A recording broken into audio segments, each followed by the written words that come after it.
A saber, Galeno definía la enfermedad como una disposición preternatural del cuerpo por la que se ven impedidas sus funciones vitales. Haciendo una generalización masiva, los historiadores suponen que la muerte de Galeno en el siglo III después de Cristo marca el inicio de una época de oscurantismo. En la Edad Media, con el advenimiento del mundo cristiano, la Iglesia contribuyó a que el enfoque de naturaleza de Galeno hacia la conducta normal cediera ante la demonología.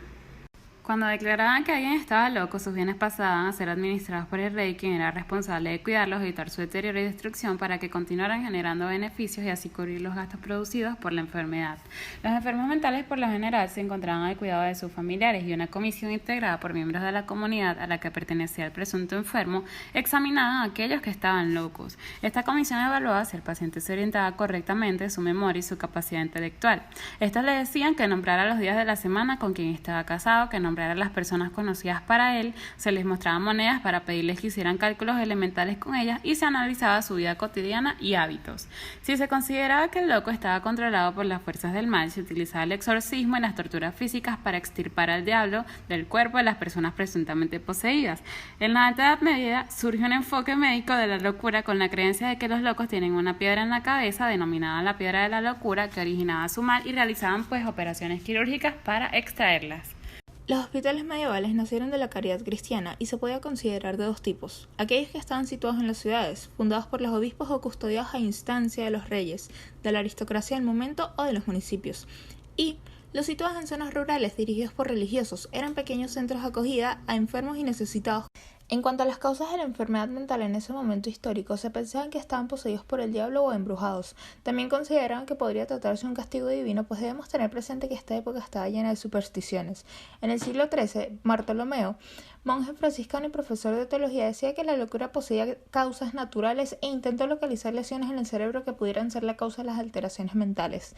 Santo Tomás, a finales de la Edad Media, en el siglo XV, propone que las enfermedades mentales tenían dos causas: una causa sobrenatural, producida por las acciones de los demonios; una causa natural, entre las que se incluían la debilidad mental, la epilepsia, la frénesis, la letargía, la manía, la melancolía y la demencia. La caza de brujas coincidió con los inicios del espíritu del Renacimiento en Europa, periodo que abarcó del siglo XIII al siglo XV. Este momento histórico se caracterizó por el dogmatismo católico en Europa occidental, donde la verdad de Dios era inamovible y la Iglesia era la institución por excelencia que estableció como bases sociales de convivencia sus ideas sobre moralidad. Debido a ello, la normalidad en esta época estaba fuertemente vinculada con aspectos teológicos y legales que remitían al pecado, mientras que la normalidad consistía en actuar apegado a las leyes e ideales de la Iglesia. Este es un ejemplo de lo señalado por Caponi, quien afirma que el comportamiento normal es solo aquel que se desvía de la norma de una cierta cultura en un momento histórico dado. Las personas eran clasificadas como locas y poseían las siguientes características: alejarse o dejar de lado las virtudes cristianas; toda persona que se entregara a los vicios; personas quienes se creía que tenían un demonio dentro del cuerpo, los poseídos.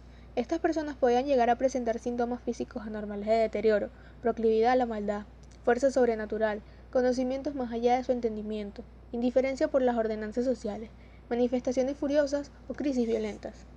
Asimismo, era demente quien predicaba la verdad marcado por lo sobrenatural, hablar del futuro y destino de los hombres. Se consideraba que era elegido por Dios como consecuencia de un castigo divino. Finalmente se encontraban los bufones, quienes tenían a su cargo ser el motivo de risas de otras personas en vista de que eran diferentes físicamente, y por eso se separaban de la normalidad. Estas eran personas que se hacían pasar por locos para su propio provecho. El padre Juan Giralbert Jofré nació en Valencia en el año 1350. Desde niño sintió la llamada a ser religioso y entra a la Orden de la Merced en el año 1370. Posteriormente se traslada a Valencia y es allí donde realiza una de las obras más importantes y por la que será recordado: la creación del primer hospital psiquiátrico del mundo occidental. El viernes 24 de febrero de 1409, el padre Jofré se dirigía desde el convento de la Plaza de la Merced a la catedral. En el trayecto, próximo a la iglesia de Santa Catalina, llamó su atención un fuerte alboroto. Unos jóvenes golpeaban y se burlaban de un hombre perturbado, al que le gritaban «al loco, al loco». El sacerdote se interpuso entre los agresores y el agredido, protegió al joven y le dio cobijo. Ahí comenzó a pedir caridad para los enfermos mentales y a impulsar la creación de un hospital para estas personas. El 1 de junio de 1410 se fundó el Hospital de los Inocentes, para recoger a enfermos mentales, pobres y niños abandonados. Este fue el primer hospital en el mundo que proporcionó a los enfermos mentales tratamiento médico hospitalizado y una residencia donde vivir.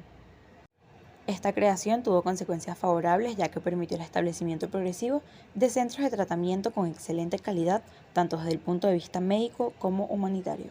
España pasó a ser considerada la cuna de la psiquiatría moderna. A este suceso se le da el nombre de revolución porque comenzó a generar cambios en cuanto a la reacción popular frente a la locura, la cual varió grandemente según la época y los lugares.